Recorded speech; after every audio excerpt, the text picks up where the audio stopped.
Hello friends, study अड्डा for success के channel पर आपका स्वागत है। दोस्तों आज है रविवार और आज डिस्कस करेंगे वीकली करंट अफेयर के 25 क्वेश्चन, जो भी most important 25 question weekly current affair से बन रहे होंगे। दोस्तों आपने अच्छे से पढ़ा है अगर वीकली करंट अफेयर अगर दोस्तों, तो आपके लिए काफ़ी यूजफुल है। सेल्फ टेस्ट होगा, आपसे इससे पता लगेगा कि आपने पूरा वीक में जो भी करंट अफेयर पढ़ा है वो कितना अच्छे से पढ़ा है, कितनी आपकी प्रिपरेशन है। तो दोस्तों अगर अभी तक आपने चैनल को सब्सक्राइब नहीं किया तो आप चैनल को सब्सक्राइब कर लीजिए। और दोस्तों जो आंसर की है प्रोवाइड कर दी जाएगी टेलीग्राम चैनल पर शाम तक। आपको जो भी आंसर आपको आते हैं दोस्तों आप लिखते चलिए, आप अपने कॉपी पेन पर आप अपना आंसर लिखते चलिए और आप जो भी आंसर की होगी उससे मैच करके अपना स्कोर जान सकते हो कि आउट ऑफ 25 आपका कितना अच्छा आप कर पाए हो, कितना अच्छा आपका करंट अफेयर सीरीज़ में आप अच्छे से कर पा रहे हो। तो दोस्तों शुरू करते हैं आज की क्विज़। आज की 25 क्वेश्चन का एक मॉक टेस्ट। आप कुछ भी बोल सकते हो, ईमानदारी से आप अपना मूल्यांकन कर सकते हो कि आपने कितना अच्छे से आपका प्रिपरेशन है, कितना आपने वीकली करंट अफेयर ध्यान से पढ़ा है या नहीं। आज का पहला प्रश्न है, जम्मू और कश्मीर का नया उपराज्यपाल किसे नियुक्त किया गया है। आपको बताना है जम्मू और कश्मीर का नया उपराज्यपाल इनमें से किसे नियुक्त किया गया है।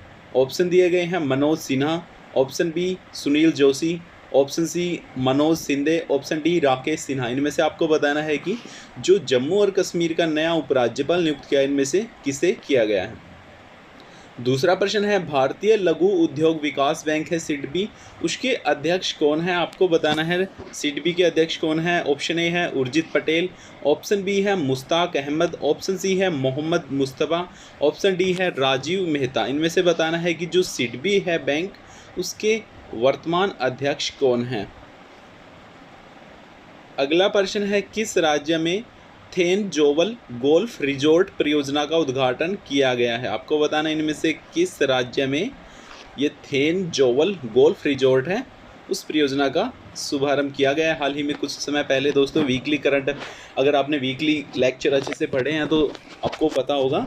ऑप्शन है Rajasthan, option B Delhi, option C Himachal Pradesh, option D है मिजोरम। इनमें से किस राज्य में ये गोल्फ रिजॉर्ट शुरू हुआ है आपको बताना है। अगला प्रश्न है, किस देश को एशिया फेस मास्क कैपिटल कहा जाता है। आपको बताना है कि किस देश को एशिया फेस मास्क कैपिटल के नाम से जाना जाता है। ऑप्शन ए है थाईलैंड, ऑप्शन बी है सिंगापुर, ऑप्शन सी है ताइवान, ऑप्शन डी है ऑस्ट्रेलिया। दोस्तों आपने अगर वीकली करंट अफेयर के सभी लेक्चर अच्छे से पढ़े हैं तो आपको ये अच्छा पता होगा दोस्तों किस देश को, जो भी क्वेश्चन यहाँ पर है दोस्तों उनके आने की संभावना है। देखना आपको पता होगा कि भाई आपने अच्छे से पढ़ा है नहीं पढ़ा है। और दोस्तों आप करंट अफेयर के लेक्चर पढ़िए। स्टडी अड्डा फॉर सक्सेस चैनल से डेली करंट अफेयर प्रोवाइड कर दिया जाता है। 10 से 12 मिनट में आप जो भी करंट इवेंट होते हैं प्रीवियस डे के, वो सभी विद इम्पोर्टेंट फैक्ट डिस्कस किए जाते हैं। अगला प्रश्न है, 1953 में गठित प्रथम राज्य पुनर्गठन आयोग के अध्यक्ष कौन थे। आपको बताना है कि जो राज्य पुनर्गठन आयोग हुआ था दोस्तों गठित 1953 में पहला, उसके अध्यक्ष कौन थे। ऑप्शन ए है गोपाल सिंह भार्गव, ऑप्शन बी है विराल आचार्य, ऑप्शन सी है भीमसेन सच्चर, ऑप्शन डी है फजल अली। इनमें से बताना है आपको जो प्रथम राज्य पुनर्गठन आयोग गठित हुआ था 1953 में, इसके अध्यक्ष कौन थे। दोस्तों जो भी यहाँ पर 25 क्वेश्चन होंगे वो आपने अगर स्टडी अड्डा फॉर सक्सेस चैनल से डेली करंट अफेयर आपने पढ़ा है तो सभी डिस्कस किए गए हैं। कोई भी एक्स्ट्रा क्वेश्चन नहीं है कि जो आपने वीकली सभी लेक्चर में अगर नहीं पढ़ा है, तो ऐसा कोई भी क्वेश्चन नहीं है दोस्तों। अगर आपने ध्यान से पढ़ा है तो अगर आपके लिए ये यूज़फुल होगा। आप देखना आपका एक सेल्फ टेस्ट होगा कि आपका कितना अच्छे से याद रहता है अगर आप एग्ज़ाम में कल को एग्ज़ाम दे रहे हो।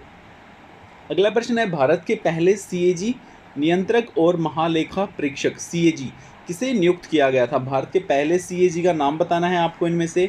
ऑप्शन ए है सुकुमार सेन, ऑप्शन बी है P Praveen Kumar, option C है V Narahari Rao, option D है जीवी मावलंकर। आपको बताना है कि इनमें से कौन थे भारत के पहले CAG, controller auditor general of India, बताना है आपको। अगला प्रश्न है, हर साल वर्ल्ड ब्रेस्ट फीडिंग वीक यानी विश्व स्तनपान सप्ताह कब मनाया जाता है हर साल। ये ऑप्शन दिए गए हैं 2 से 8 अगस्त, 1 से 7 अगस्त, 3 से 9 अगस्त, 7 से 14 अगस्त। इनमें से आपको बताना है कि विश्व स्तनपान सप्ताह हर वर्ष कब मनाया जाता है।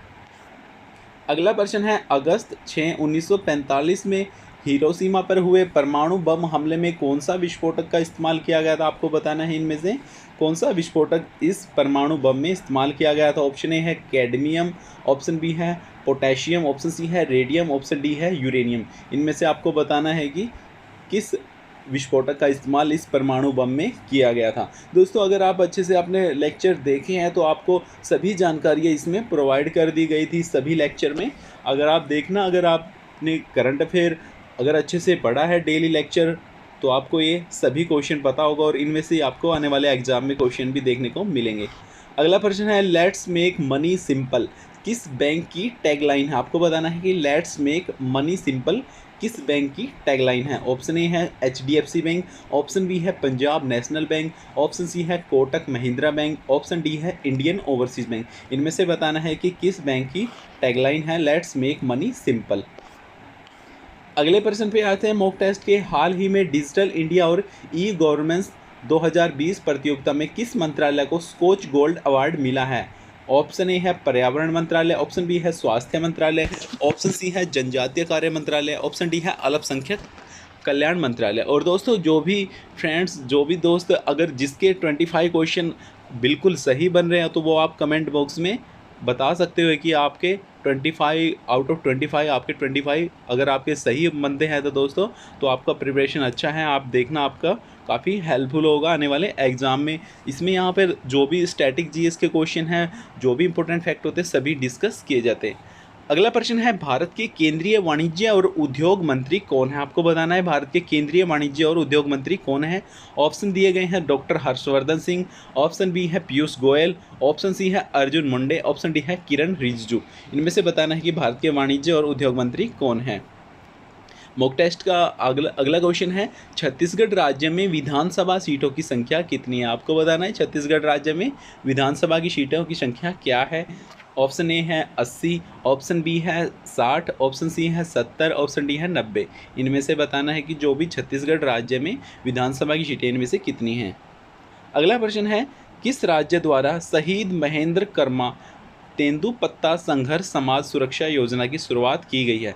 दोस्तों शहीद महेंद्र कर्मा के नाम पर एक ये योजना शुरू की गई है। ये राज्य का नाम बताना है किस राज्य ने शुरू की है। ऑप्शन ए दिया गया राजस्थान, ऑप्शन बी है मध्य प्रदेश, ऑप्शन सी है छत्तीसगढ़, ऑप्शन डी है उत्तर प्रदेश। दोस्तों जो भी यहाँ पर मॉक टेस्ट के 25 क्वेश्चन हैं वो सभी जो भी वीकली करंट अफेयर के डेली लेक्चर थे उन्हीं के बेस पर ये क्वेश्चन बनाए गए हैं। जो भी मोस्ट इंपॉर्टेंट बन रहे थे दोस्त, जिनके आने की संभावना ज़्यादा है, वही यहाँ पर मॉक टेस्ट में 25 क्वेश्चन रखे जाते हैं। अगला प्रश्न है संयुक्त राष्ट्र में भारत के स्थायी प्रतिनिधि कौन है? संयुक्त राष्ट्र संघ में भारत के स्थायी प्रतिनिधि का नाम बताना है। ऑप्शन ए है अरुण कुमार, ऑप्शन बी है S Vijay Kumar, option C है TS तिरुमूर्ति, ऑप्शन डी है रीवा गांगुली दास। इनमें से आपको बताना है कि कौन से भारतीय हैं जिनको संयुक्त राष्ट्र में भारत के स्थायी प्रतिनिधि नियुक्त किया गया है, जो वर्तमान में कार्यरत हैं। अगला प्रश्न है विशेष कोड टू विन शीर्षक पुस्तक के लेखिका कौन है? आपको बताना है ये पुस्तक है जो विशेष कोड टू विन, इसकी लेखिका कौन है। ऑप्शन ए है अरुधंती भट्टाचार्य, ऑप्शन बी है नीलम यादव, ऑप्शन सी है कमला सेठ, ऑप्शन डी है निरुपमा यादव। आपको बताना है कि इनमें से कौन है जो विशेष कोड टू विन जो पुस्तक है उसकी लेखिका हैं। अगला प्रश्न है आइवरी कोस्ट देश की राजधानी का नाम क्या है? दोस्तों आइवरी कोस्ट आपको पता होगा, वीकली आपने करंट अफेयर लेक्चर देखे हैं तो न्यूज़ में था, तो उसकी राजधानी आपको बताना है इनमें से कौन सी है जो आइवरी कोस्ट की राजधानी है। ऑप्शन ए है यामोसुक्रो, ऑप्शन बी है किंगस्टन, ऑप्शन सी है जमैका, ऑप्शन डी है प्रिटोरिया। इनमें से बताना है कि जो आइवरी कोस्ट है उसकी देश की राजधानी क्या है। अगला प्रश्न है राष्ट्रपति द्वारा नियंत्रक और महालेखा परीक्षक CAG की नियुक्ति संविधान के किस अनुच्छेद के तहत की जाती है? आपको बताना है कि जो CAG की नियुक्ति की जाती है राष्ट्रपति द्वारा प्रधानमंत्री की सलाह पर, वो संविधान के किस अनुच्छेद में मेंशन है? आपको बताना है। ऑप्शन दिए गए हैं अनुच्छेद 147, ऑप्शन बी है अनुच्छेद 155, ऑप्शन सी है अनुच्छेद 148, ऑप्शन डी है अनुच्छेद 158। आपको बताना है कि इनमें से किस अनुच्छेद के तहत भारत के कैग कंट्रोलर ऑडिटर जनरल की नियुक्ति राष्ट्रपति द्वारा की जाती है। ऑप्शन आपको दिए गए हैं, आप साथ साथ अपना आंसर लिखते चलिए। और दोस्तों आप बताइए, आप कमेंट में भी बता सकते हो कि आपने कितने अच्छे से, कितने आउट ऑफ 25 आपका कितना स्कोर आपने किया है। दोस्तों ये सेल्फ टेस्ट है, आप ईमानदारी से दीजिए, आपका खुद का टेस्ट है, इसमें किसी को के लिए कोई दिखावे की बात बिल्कुल नहीं है। इससे आपका एक सेल्फ रिवीजन टेस्ट होता है वीकली कि आपने जो वीकली पढ़ा है करंट अफेयर, आपका परफॉर्मेंस कैसा है। अगला प्रश्न है, भारतीय राष्ट्र ध्वज तिरंगा के डिजाइनर के रूप में किसे जाना जाता है। आपको बताना है कि जो भारतीय राष्ट्र ध्वज है तिरंगा, उसके डिजाइनर के रूप में किसे जाना जाता है। ऑप्शन ए दिया गया है पट्टाभी सीतारमैया, ऑप्शन बी है रविंद्रनाथ टैगोर, ऑप्शन सी है पिंगली वेंकैया, ऑप्शन डी है बंकिम चंद्र बनर्जी। इनमें से आपको 4 ऑप्शन में से बताना है कि जो भारतीय राष्ट्रीय ध्वज है तिरंगा, उसके डिजाइनर के रूप में किसे जाना जाता है। अगला प्रश्न है, मॉक टेस्ट का कौन सा देश परमाणु ऊर्जा संयंत्र शुरू करने वाला पहला अरब देश बन गया है। ऑप्शन ए है संयुक्त अरब अमीरात, ऑप्शन बी है इराक, ऑप्शन सी है सऊदी अरब, ऑप्शन डी है ईरान। अगला प्रश्न है, संघ लोक सेवा आयोग का नया अध्यक्ष किसे नियुक्त किया गया। यूपीएससी का नया अध्यक्ष नियुक्त किया गया है, इनमें से किसे नियुक्त किया गया है। ऑप्शन ए है गिरीश चंद्र मुर्मू, ऑप्शन बी है अमिताभ कांत, ऑप्शन सी है अरविंद पनघड़िया, ऑप्शन डी है प्रदीप कुमार जोशी। इनमें से आपको बताना है कि जो यूपीएससी का नया चेयरमैन नियुक्त किया गया है, किसे नियुक्त किया गया है। अगले प्रश्न पे आते हैं, भारत का 14वां नियंत्रक और महालेखा परीक्षक सीएजी किसे नियुक्त किया गया। हाल ही में नियुक्ति हुई है दोस्तों ये, तो आपको बताना है कि जो 14वां नियंत्रक और महालेखा परीक्षक सीएजी नियुक्त किया गया है भारत का, वो किसे नियुक्त किया गया है। ऑप्शन ए दिया गया रमेश बाबू, ऑप्शन बी है गिरीश चंद्र मुर्मू, ऑप्शन सी है एमआर कुमार, ऑप्शन डी है वरुण श्रीधर। इनमें से 4 ऑप्शन में से एक सही आंसर है। आपको देखना है कि इनमें से कौन है जिन्हें सीएजी नियुक्त किया गया है भारत का 14वां। अगला प्रश्न है, आईपीएल इंडियन प्रीमियर लीग की शुरुआत किस वर्ष हुई थी। ऑप्शन ए है 2006, ऑप्शन बी है 2007, ऑप्शन सी है 2008, ऑप्शन डी है 2009। इनमें से बताना है कि किस साल किस वर्ष आईपीएल की शुरुआत हुई थी।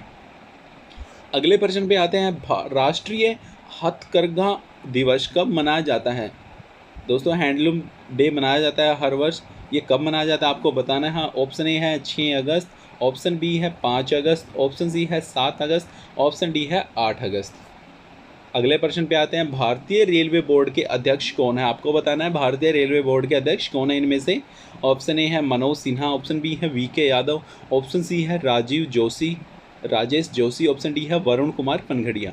इनमें से बताना है कि जो भारतीय रेलवे बोर्ड है उसके वर्तमान अध्यक्ष कौन है। अगले प्रश्न पे आते हैं दोस्तों, संघ लोक सेवा आयोग की स्थापना कब हुई थी। यूपीएससी की स्थापना कब हुई थी आपको बताना है। ऑप्शन ए है 1 अक्टूबर 1926, ऑप्शन बी है 1 सितंबर 1924, ऑप्शन सी है 1 अक्टूबर 1928, ऑप्शन डी है 1 सितंबर 1926। इनमें से बताना है कि जो यूपीएससी है दोस्तों, यूनियन पब्लिक सर्विस कमीशन, इसकी स्थापना कब हुई थी भारत में।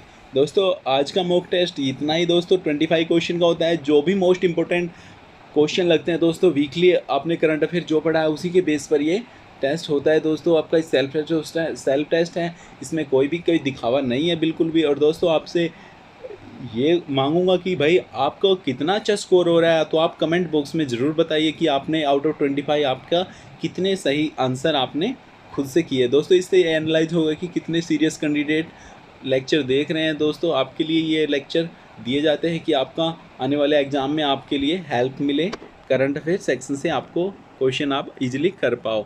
Thank you for watching, have a nice day. और दोस्तों वीडियो अगर आपको अच्छा लगे, यूज़फुल लगे, तो प्लीज़ वीडियो को लाइक ज़रूर कीजिएगा। और चैनल को अभी तक आपने सब्सक्राइब नहीं किया तो चैनल को सब्सक्राइब कर लीजिए। और जो भी आपके फ्रेंड्स सीरियस कैंडिडेट हैं उनमें आप वीडियो को शेयर ज़रूर कीजिएगा, उन्हें भी फ़ायदा हो कुछ। दोस्तों thank you for watching, have a nice day again.